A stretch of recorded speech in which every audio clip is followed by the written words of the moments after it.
When I was 27 years old, I worked in an office in San Francisco. I was good at my job and had a bright future ahead. I was alone in the world, but I was happy.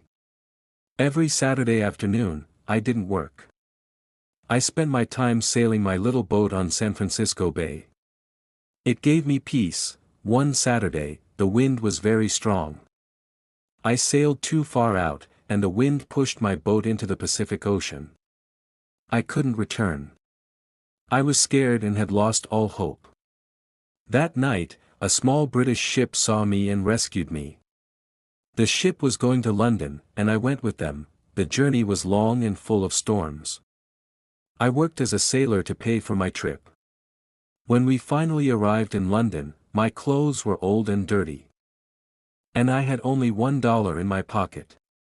I used it for food and a place to sleep for one night. After that, I had nothing, no food, no money, no bed. The next morning, I was very hungry. Around 10 a.m., I walked down Portland Place and saw a child eating a pear. The child threw the rest of it on the street. I really wanted to pick it up, but every time I tried, someone passed by and looked at me. Embarrassed, I turned away. I tried again and again, but I couldn't do it. I was desperate.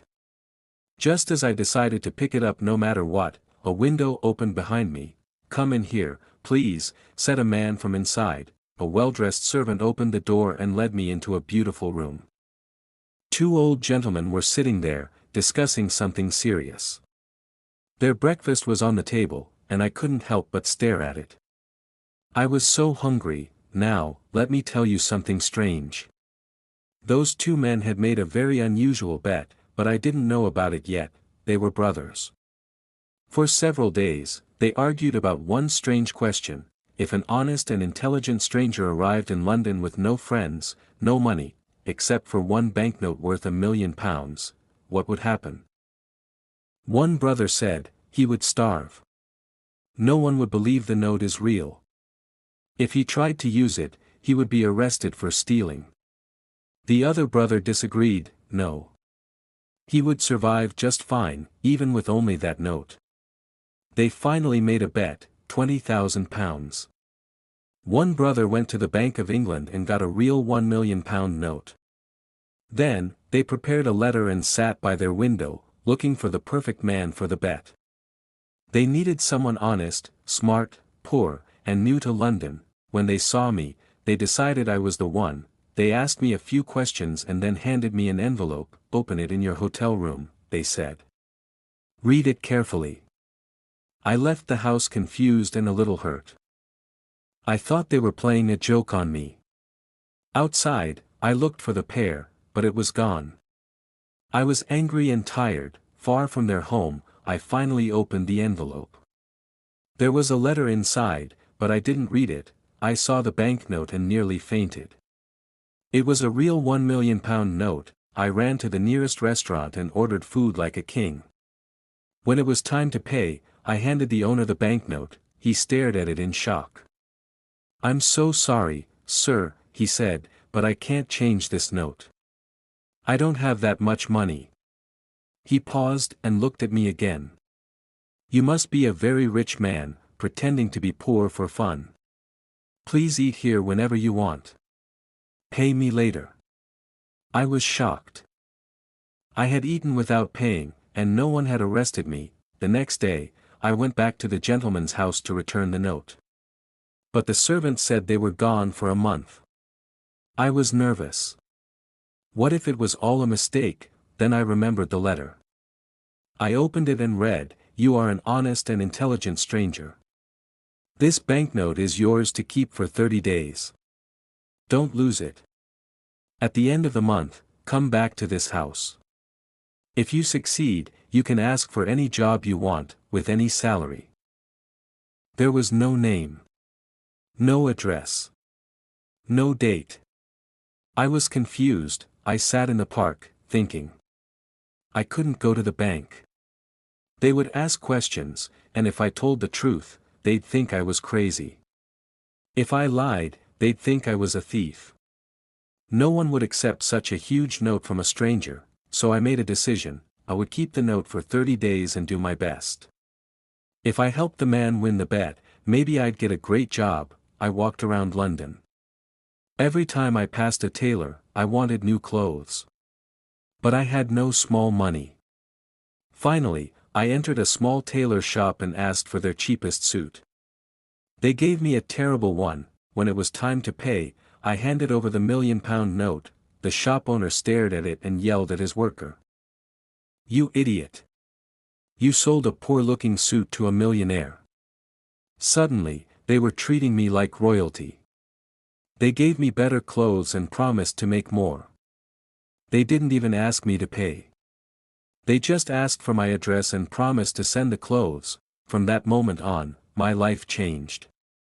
Wherever I went, people welcomed me. I stayed in a luxury hotel and ate like a king. I showed the banknote and asked for change, but no one could give it to me. Still, they all said the same: "Pay later, sir." The story of the strange millionaire with the £1,000,000 note spread across London. My name was in the newspapers. People followed me on the street. Artists even drew pictures of me in funny magazines. One day, I met the American ambassador. He invited me to a dinner party. There, I met a beautiful girl named 𝘓𝘓 𝘓𝘓. I fell in love in 2 minutes, and she did too. At the dinner, I also met an old friend, Lloyd Hastings. He had come from San Francisco, trying to sell gold mine shares, but had failed. He was poor and desperate. He said, "Henry, just let me use your name. You're famous in London now. If you support the mine, I can sell the shares." I thought for a moment. Then I said, "Let's do it. Use my name. We'll share the profits." The next day, news of the gold mine spread fast. People trusted my word. The shares sold quickly, and in a week, both Hastings and I had earned $1,000,000 each. Meanwhile, I spent every evening with 𝘓𝘓. We talked about love, dreams, and the future.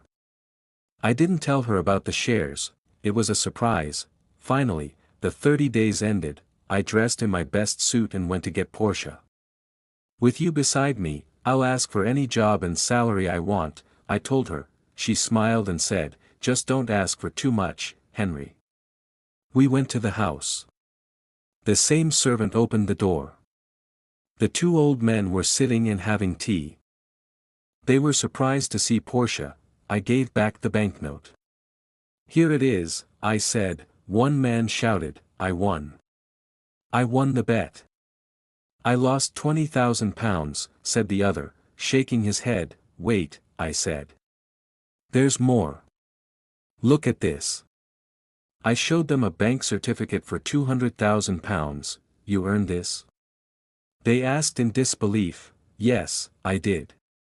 Thanks to your banknote." But then 𝘓𝘓 looked at me sadly.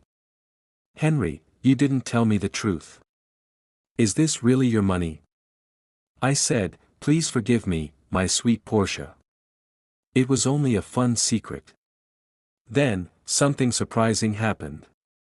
One of the gentlemen laughed and said, "𝘓𝘓, did he thank us properly?" She smiled, walked over, kissed the old man, and said, "Papa, Henry doesn't want your job offer." I stood frozen. "Papa?" I asked. "Yes," said 𝘓𝘓. "He's my stepfather." I finally understood. "Sir," I said, "there is one job I want: your daughter's husband."